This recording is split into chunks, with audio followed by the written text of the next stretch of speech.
Frères et sœurs en islam, ce que vous allez entendre aujourd'hui dépasse l'imagination. Des paroles chuchotées dans les cercles de savants, des visions partagées entre les murs sacrés des mosquées, des rêves puissants confiés par des chers reconnus pour leur piété. Tous convergent vers un seul et même nom, le Mahdi. Il ne s'agit pas de rumeurs ordinaires.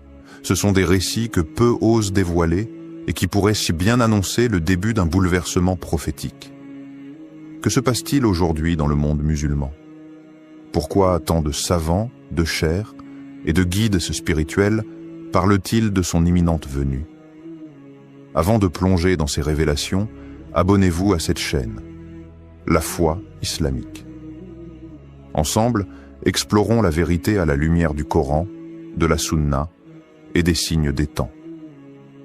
Au nom d'Allah, le tout miséricordieux, le très miséricordieux, ô Seigneur, éclaire nos cœurs de ta lumière, affermis notre foi dans les épreuves, et accorde-nous la guidance à travers les signes que tu révèles à tes serviteurs sincères. Partie 1. Les cheikhs qui ont parlé. Des voix respectées qui s'accordent. Ils ne sont ni des youtubeurs sensationnalistes, ni des rêveurs illuminés.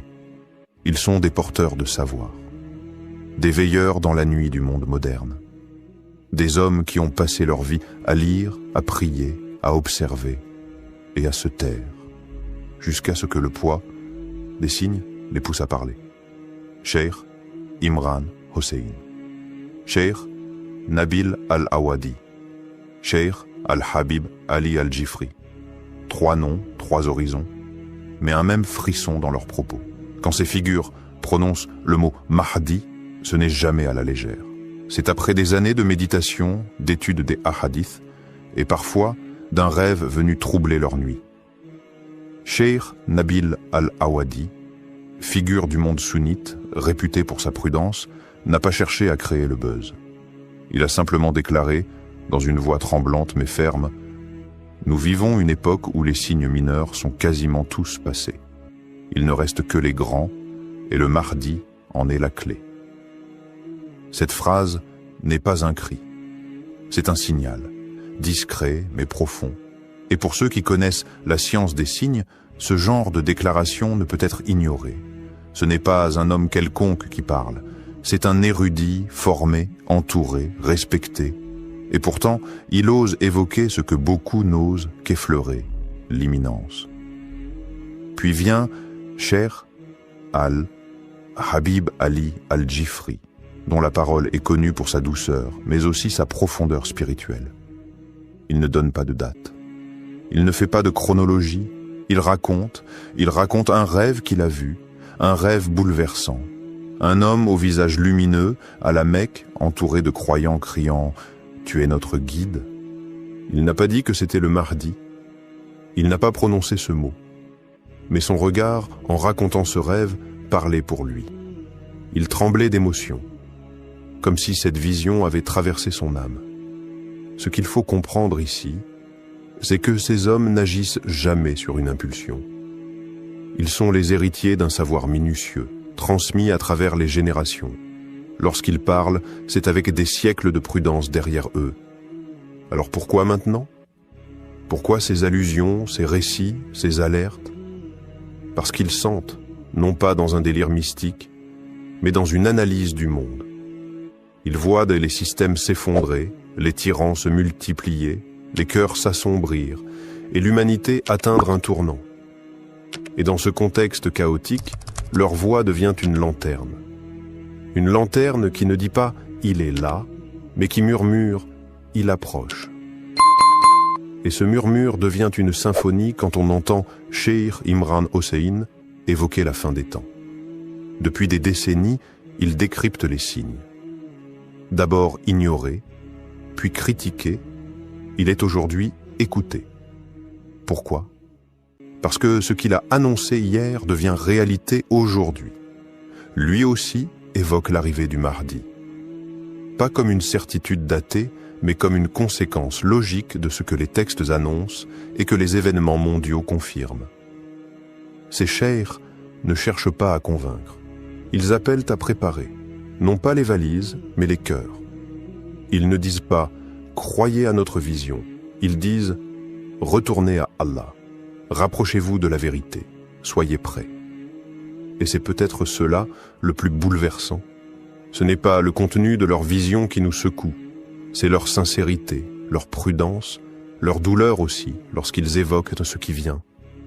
Car ils savent que l'arrivée du Mahdi ne sera pas un feu d'artifice. Ce sera une secousse, un réveil, une épreuve. Et seuls les cœurs connectés à la lumière divine tiendront. Partie 2. Des rêves révélateurs. Ce que certains ont vu du Mahdi. Dans le silence de la nuit, alors que le monde dort et que les âmes s'élèvent, certains voient. Pas avec les yeux du corps, mais avec ceux du cœur. Ces rêves ne sont pas des fantaisies. Ce sont des fragments, des éclats du monde invisible que Dieu offre à ceux dont le cœur est purifié. Le prophète Muhammad l'a dit. Le rêve véridique est une des 46 parties de la prophétie. Et dans notre époque troublée, ces rêves se multiplient, pas chez n'importe qui, mais chez des hommes de science, des femmes pieuses, des étudiants sincères, des chers silencieux que le ciel réveille. Un cheikh marocain a confié le regard humide que dans son sommeil, il s'est vu transporté à Médine.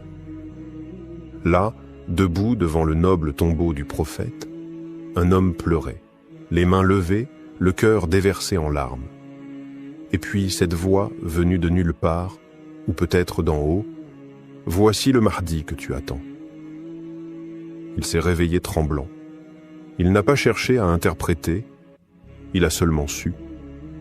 Quelque chose s'est imprimé en lui, comme une certitude douce et pesante à la fois. Il n'a pas cherché à en parler partout. Il l'a partagé à quelques élèves, à ceux capables d'entendre sans moquerie, de ressentir sans idolâtrer. Ce rêve n'est pas isolé. Il fait partie d'une constellation.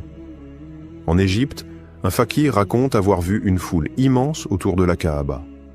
Un homme, vêtu simplement, au regard baissé, refusait de monter sur le minbar. Mais les gens le suppliaient.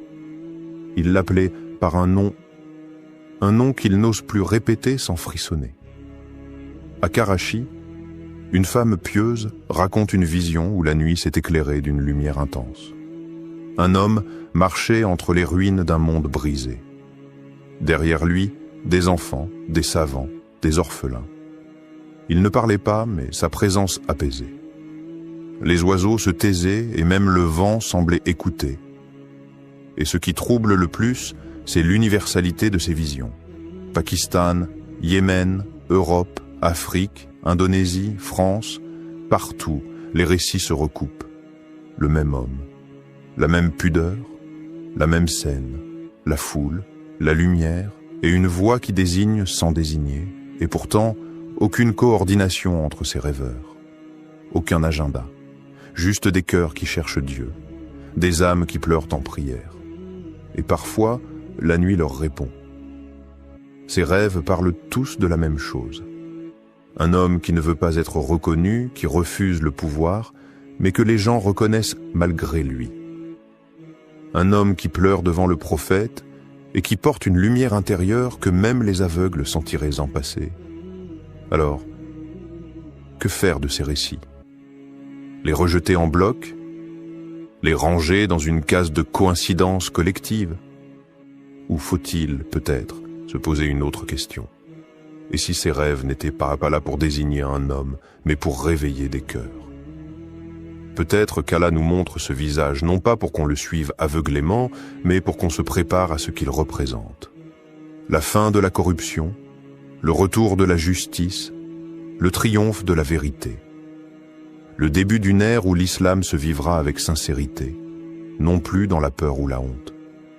Et dans cette époque pleine de mensonges, de confusion et de douleur, ces rêves sont peut-être les derniers flambeaux avant la grande lumière. Partie 3. Les signes qui les ont poussés à parler. Il y a un moment où le silence devient trahison. Un moment où se taire face à l'effondrement du monde revient à abandonner les âmes à l'errance. Ce moment, selon certains savants, est arrivé. Depuis des années, les cheikhs les plus lucides observaient. Ils analysaient. Ils patientaient. Mais aujourd'hui, ils parlent. Et si des voix comme Cheikh Imran Hossein, Cheikh Nabil Al-Awadi ou Cheikh Al-Jifri ont décidé de s'exprimer sur le Mahdi, ce n'est pas par hasard. Ce n'est pas pour provoquer. C'est parce qu'ils ont vu les signes. Et ces signes sont devenus trop évidents, trop puissants pour être ignorés. Guerre dévastatrice au Moyen-Orient. Des villes réduites en cendres. Des enfants enterrés sous les ruines. Des peuples brisés, dispersés, déshumanisés. Et à chaque nouvelle guerre, un même schéma. Oppression, injustice, silence des puissants. Jérusalem sous tension. Cheikh Imran Hossein ne cesse de le répéter. Celui qui ne comprend pas le rôle prophétique d'Israël et de Jérusalem dans la fin des temps ne peut comprendre l'éveil du Mahdi. Il explique que le faux Messie, Dajjal, doit émerger à travers un système corrompu, sioniste, imposant au monde une fausse paix, une fausse liberté, une fausse justice. Et que le Mahdi, à l'inverse, apparaîtra comme un contre-choc, un retour à la vérité absolue, à la justice divine. Un monde à genoux. L'effondrement moral n'est plus une théorie. L'impudicité est devenue une industrie. L'injustice, une norme. Les tyrans sont applaudis, les justes emprisonnés. L'islam est caricaturé, surveillé, ridiculisé. Et au sein même de la Oumma, les divisions font rage. Sunnites contre chiites, traditionnalistes contre réformistes, culture contre culture, mosquée contre mosquée. Le climat, lui aussi, parle. Inondations, séismes, feux incontrôlables. La planète semble crier sous le poids des péchés de l'humanité. Les savants ne sont pas des climatologues, mais ils voient dans ces bouleversements un rappel, une purification avant le retour d'un ordre divin. Cheikh Nabil l'a dit sans détour. L'analyse ne suffit plus. Les gens ont besoin de foi, de lumière, car ce qui vient ne sera pas une manifestation spectaculaire. Ce sera une épreuve, une tempête qui n'épargnera que ceux qui auront préparé leur cœur. C'est cette urgence qui les pousse à parler. Pas pour créer de faux espoirs, pas pour désigner un homme à suivre, mais pour réveiller les cœurs. Ils ne donnent pas de nom, ils ne fixent pas de date, ils avertissent, ils secouent. Leur message est clair. Le Mahdi ne viendra pas pour résoudre vos problèmes. Il viendra avec une mission immense qui exigera de vous vérité, sacrifice et foi. Si vous n'êtes pas prêt à vous réformer maintenant, vous ne le reconnaîtrez peut-être même pas quand il viendra. Ces chers voient, pas parce qu'ils sont devins, mais parce qu'ils ont appris à lire le monde avec le Coran dans une main, les hadiths dans l'autre, et les yeux tournés vers les signes d'Allah. Et ces signes, aujourd'hui, hurlent. Partie 4. La peur et l'humilité des savants devant ces signes. Il y a des vérités qu'on ne crie pas. On les chuchote avec respect, avec tremblement. Car elles ne sont pas des slogans, elles sont des responsabilités. Et c'est dans ce silence lourd, rempli de crainte et d'humilité, que les savants parlent du Mahdi. Ils ne s'affichent pas comme des visionnaires. Ils ne cherchent ni gloire, ni vue, ni applaudissement. Ils ne se prennent ni pour prophètes, ni pour élus. Non. Ils baissent l'adme la tête. Ils disent, nous ne savons pas, mais nous sentons. Et ce que nous sentons, c'est un appel. Leur voix n'est pas celle de la prédiction, mais celle de la précaution. Ils ne veulent pas exciter les foules, mais réveiller les cœurs. Cheikh Al-Habib Ali Al-Jifri l'a résumé dans une parole sobre et forte. Ce n'est pas notre rôle de dire quand, mais c'est notre devoir de dire comment s'y préparer. Et le comment ne parle jamais de politique, ni d'armes, ni d'agitation. Il parle de tauba, de ce retour intime à Allah, sincère, silencieux. Il parle de prières nocturnes, celles que personne ne voit, celle que seule la miséricorde d'Allah entend. Il parle de lecture du Coran, pas en récitation automatique, mais en méditation, en imploration. Il parle de purification du cœur, d'abandon des rancunes, des orgueils, des attaches mondaines. Car ce qui arrive, si cela arrive dans notre génération, ne sera pas une gloire facile, mais une épreuve immense. Le Mahdi, s'il est proche, ne viendra pas avec des promesses de confort ou des miracles de facilité. Il ne viendra pas flatter les foules, ni confirmer les illusions. Il viendra avec la vérité, pure, tranchante, exigeante. Et cette vérité ne se lit pas sur les pancartes, elle se lit dans les âmes. Et seules celles qui auront été purifiées pourront la reconnaître. Les savants insistent donc. Ce n'est pas une question de date, c'est une question d'état. Peut-être ne viendra-t-il pas dans nos vies. Peut-être oui. Mais si nous voyons les signes, alors ne rien dire, ce serait trahir. Ils parlent avec des larmes, pas avec des certitudes. Ils ne promettent pas, ils avertissent. Car la peur qu'ils portent dans leur cœur n'est pas celle du chaos, mais celle d'un peuple musulman endormi, qui pourrait rater ce moment décisif par simple distraction. Et ils rappellent ceci, avec douceur mais fermeté. Ne vous occupez pas de reconnaître le Mahdi, occupez-vous de devenir le genre de croyant qu'il reconnaîtra. Le Mahdi ne regardera pas la barbe, ni la tunique, ni les discours grandiloquents. Il regardera les cœurs, il les sentira, il les appellera. Et seuls ceux qui auront préparé leur âme à la vérité répondront à l'appel. Partie 5. Et si l'heure était vraiment proche? Et si ces murmures qu'on entend un peu partout n'étaient pas des coïncidences? Et si ce que disent ces chers n'était pas de l'exagération, mais un cri d'alerte voilé, une sonnette qu'Allah fait résonner dans le cœur des sincères? Et si c'était notre génération? Oui, celle-là même qui scrolle, qui doute, qui cherche sans toujours savoir quoi, qui allait voir de ses propres yeux le Mahdi marcher sur cette terre? Regarde autour de toi, les repères s'effondrent, les valeurs sont inversées, la lumière semble s'éteindre et l'obscurité gagne du terrain, même dans les âmes. Mais peut-être est-ce précisément dans cette nuit profonde qu'Allah a voulu que la lumière du Mahdi apparaisse. Et si ce n'était pas une légende? Et si ce n'était pas pour les autres, pour une époque lointaine, pour des récits d'histoire? Et si c'était maintenant, dans notre époque confuse et vacillante, qu'Allah envoyait son serviteur caché, son réformateur promis, son signe vivant? Les jeunes musulmans, aujourd'hui, sont à la croisée des chemins. Beaucoup se sentent perdus, tiraillés entre modernité et foi, entre doutes et espoirs. Mais justement, c'est pour eux que le Mahdi est un espoir vivant. Un homme qui ne sera pas là pour séduire, mais pour réveiller. Pas là pour impressionner, mais pour guider. Pas là pour caresser l'ego, mais pour bousculer les cœurs. Il n'aura pas besoin de microphone. Il n'aura pas besoin de projecteur. Sa lumière viendra d'Allah, et ceux qui l'attendent avec foi le reconnaîtront sans confusion. Mais attention, ce n'est pas en spéculant sur lui qu'on se prépare. Ce n'est pas en débattant de son nom, de son origine, ou de ses gestes qu'on devient un de ses partisans. Ce n'est pas en surveillant les réseaux ou en cherchant des dates que l'on se tient prêt. C'est en purifiant son cœur.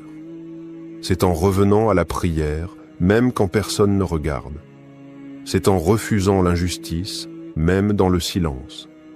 C'est en écoutant les appels des savants, ces hommes droits qui n'ont rien à vendre, mais tout à transmettre. Non pas pour alimenter la panique, mais pour réveiller la foi. Parce qu'un jour, peut-être bientôt, peut-être très bientôt, tu te lèveras un matin et tu entendras que quelque chose a changé à la Mecque, ou qu'un homme inconnu a rassemblé des croyants, et que les visages pleurent, que les cœurs vibrent, et que ce que tu croyais loin était maintenant tout proche. Alors, seras-tu prêt ce jour-là? Ou feras-tu partie de ceux qui ont entendu, qui ont douté et qui diront « Si seulement j'avais pris cela au sérieux ». Frères et sœurs, ce que vous venez d'entendre n'est pas une fiction. Ce n'est pas un récit pour frissonner, ni une histoire pour passer le temps. C'est une réalité qui frappe à la porte. Un souffle prophétique qui traverse les siècles et qui, aujourd'hui, se rapproche de nous. Des savants ont parlé. Des rêves ont été vus. Des signes se sont enchaînés. Mais tout cela, ce ne sont que des clés. La vraie question, elle était là. Que faisons-nous de ces clés? Tu peux fermer les yeux. Tu peux retourner à ta vie comme si rien ne changeait, ou tu peux te lever, te purifier, te reconnecter à ton Seigneur. Parce que ce qui arrive n'est pas un film, ce n'est pas un slogan. C'est une épreuve finale, un tamis, un crible qui séparera les cœurs sincères des cœurs aveugles. Le Mahdi n'a pas besoin de spectateurs. Il a besoin de croyants solides. Il a besoin de cœurs allumés par la lumière du Coran. Il a besoin de ceux qui ne fuient pas la vérité, même lorsqu'elle dérange. Alors écoute bien ceci. Ce n'est pas lui qui nous attend. C'est nous qui devons nous préparer à l'attendre. Beaucoup diront « c'est trop tôt ».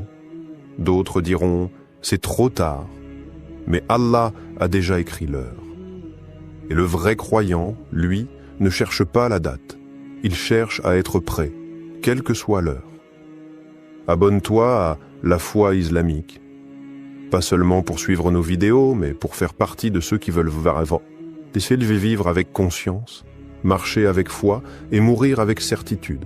Qu'Allah fasse de nous ceux qui reconnaîtront le Mahdi sans doute et qui marcheront derrière lui sans peur.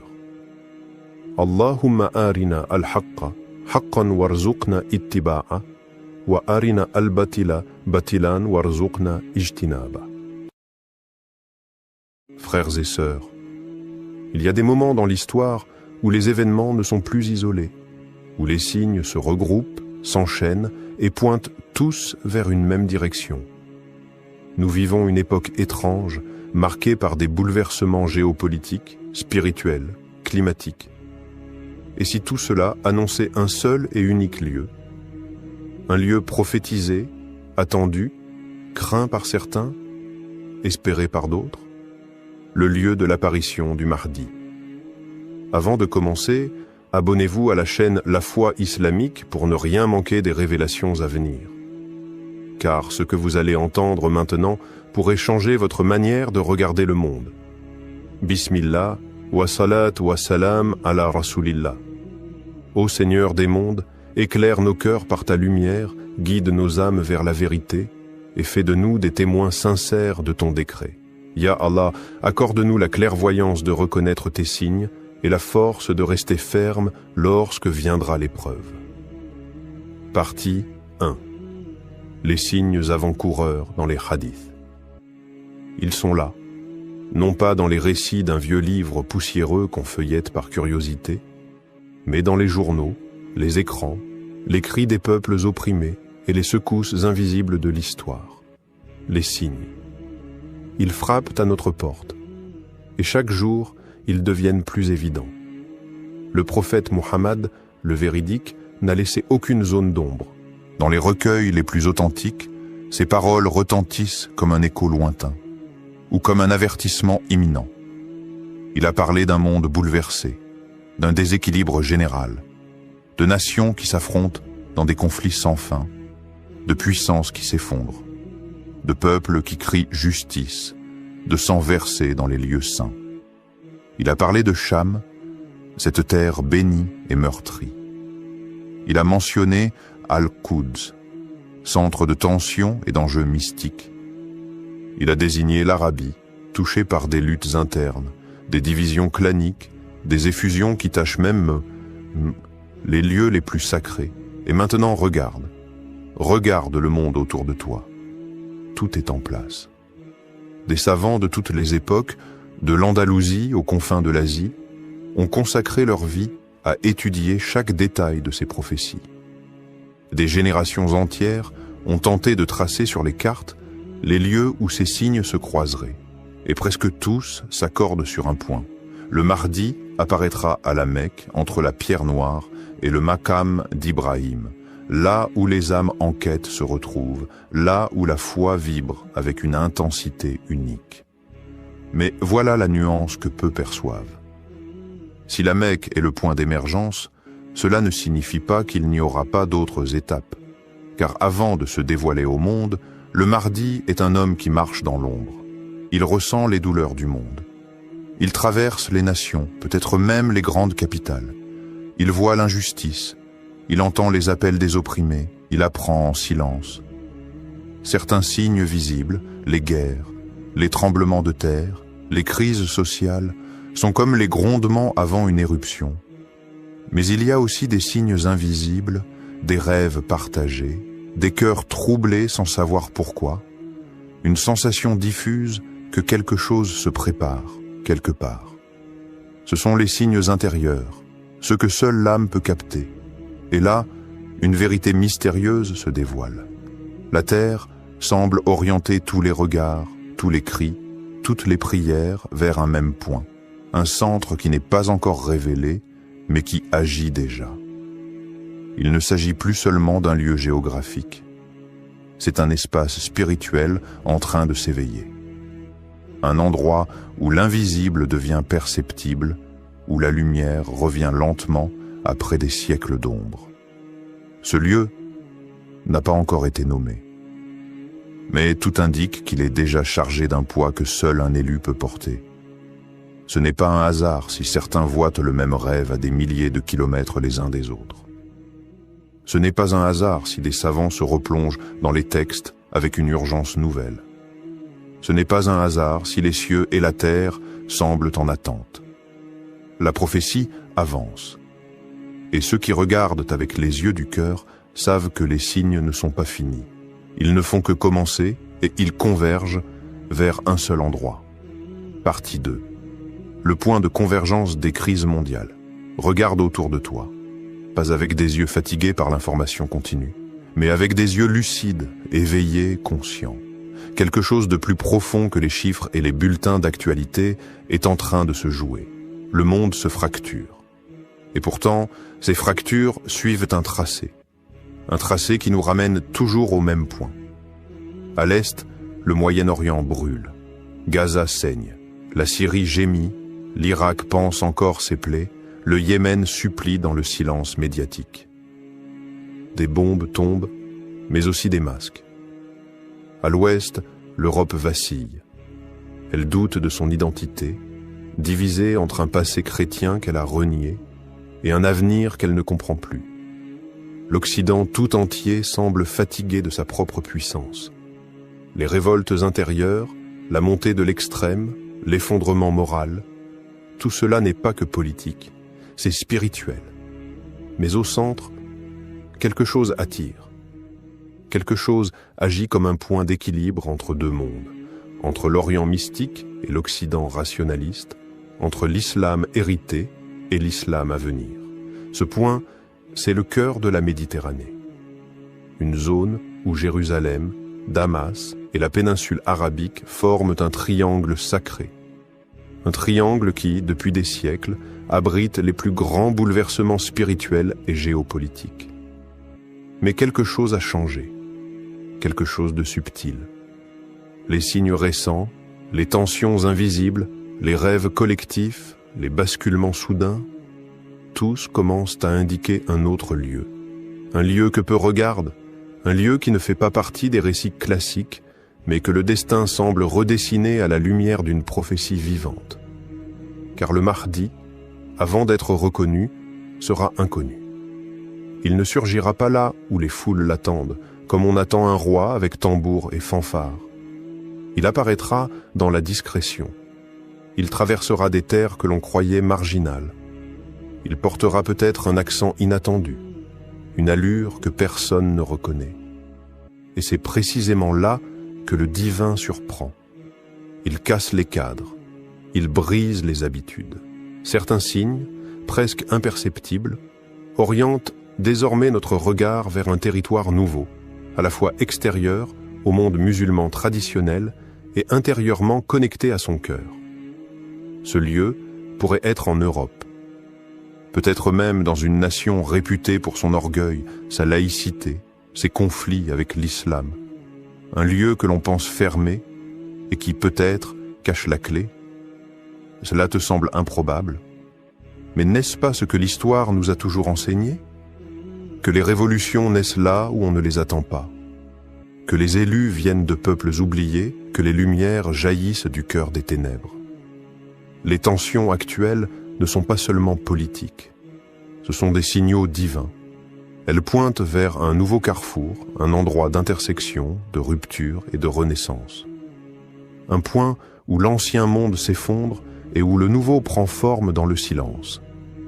Et si ce lieu était déjà désigné, sans qu'aucun d'entre nous ne l'ait encore compris? Et si les crises elles-mêmes formaient une carte invisible, dessinée par le doigt d'Allah, indiquant l'endroit exact où un événement prophétique doit s'accomplir? Rien n'est au hasard, et les signes ne mentent jamais. Partie 3. Le rôle caché de l'Occident et l'éveil spirituel inattendu. Et si on t'avait toujours appris à regarder au mauvais endroit? Et si les projecteurs braqués sur l'Orient t'avaient empêché de voir que la lumière du renouveau pourrait surgir de l'ombre même de l'Occident? L'idée semble presque choquante, inconfortable. Comment imaginer que le Mahdi, l'homme guidé par Allah, puisse avoir un lien direct avec des terres qui, historiquement, ont combattu l'islam? Et pourtant, aujourd'hui, l'Occident n'est plus ce qu'il était. Sous le vernis des villes brillantes, des institutions puissantes et des idéaux proclamés, un autre monde est en train de naître. Un monde de douleur, de fractures, mais aussi d'éveil. Regarde la France. Le climat est hostile, les discours sont durs, l'islam y est combattu sur le plan médiatique, politique, culturel. Mais c'est là aussi que l'on trouve la jeunesse musulmane la plus consciente, la plus engagée, la plus attachée à son identité. Dans les quartiers populaires, dans les universités, dans les rues, quelque chose brûle, pas de la colère, mais une soif. Soif de retour, soif d'ancrage, soif de Dieu. C'est en France que les mosquées débordent pour la prière du Fajr. C'est en Angleterre que des convertis racontent avoir vu le prophète en rêve. C'est en Allemagne, en Belgique, aux États-Unis que des jeunes, sans repères familiaux, redécouvrent l'islam par pur amour de la vérité.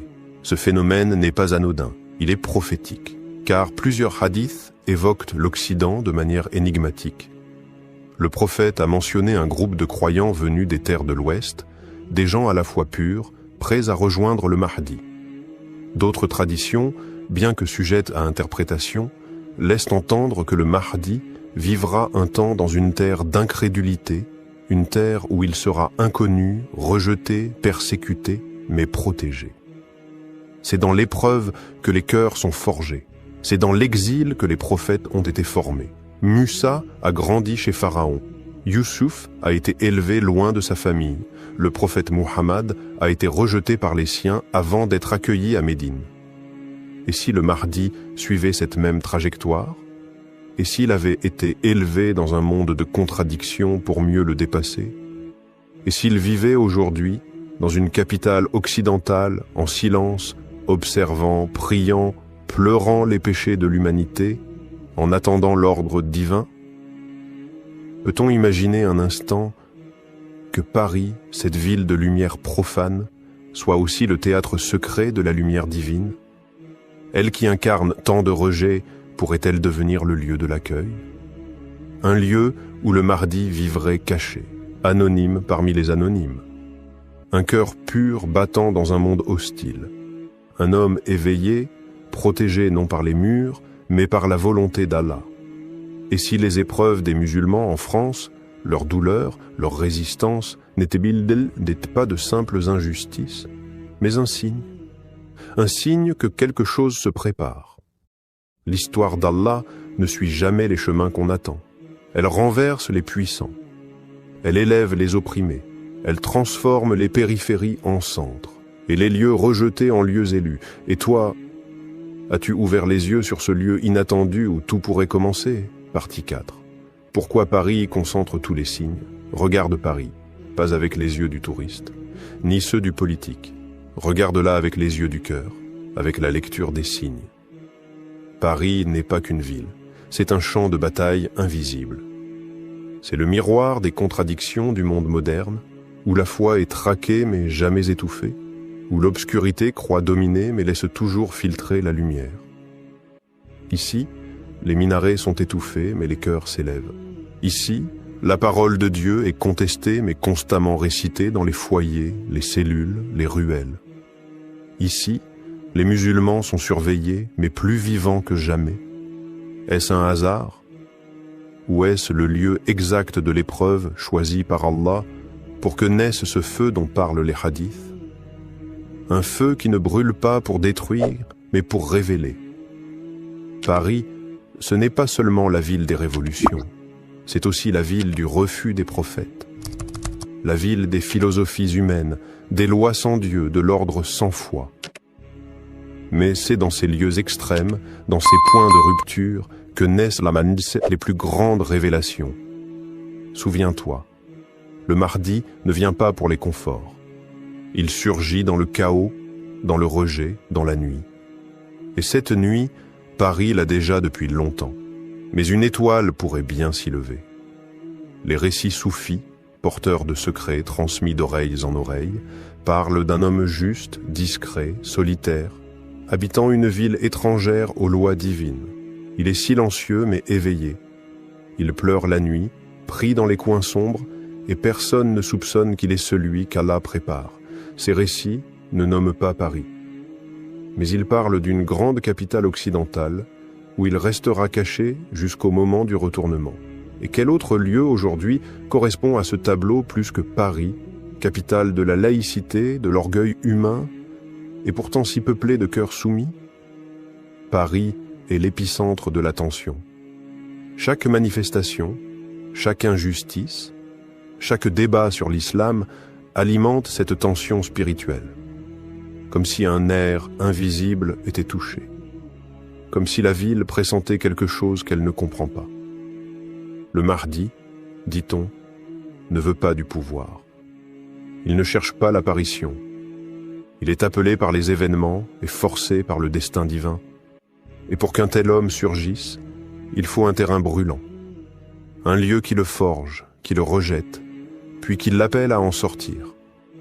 Paris n'est pas la fin du voyage, mais elle pourrait bien être le départ, car c'est là que le feu intérieur s'allume. C'est là que le silence du Mahdi devient plus fort que les cris du monde. C'est là, dans les rues chargées de colère, dans les regards pleins de rejet, dans les invocations nocturnes des oubliés, que la lumière se prépare à descendre, et quand elle se déversera, elle ne viendra pas avec des slogans, mais avec le poids de la vérité. Partie 5. Les cartes anciennes et les révélations ésotériques. Il existe des cartes que l'on ne trouve pas dans les manuels scolaires, des cartes que l'on ne trace pas avec des frontières politiques, mais avec des lignes invisibles, des lignes d'énergie, des trajets de lumière, des veines spirituelles que les anciens connaissaient. Les maîtres soufis les appelaient par les routes secrètes de la présence divine.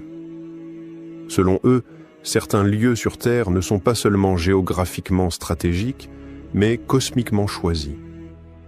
Des nœuds où le ciel rencontre la Terre, où le destin du monde s'articule.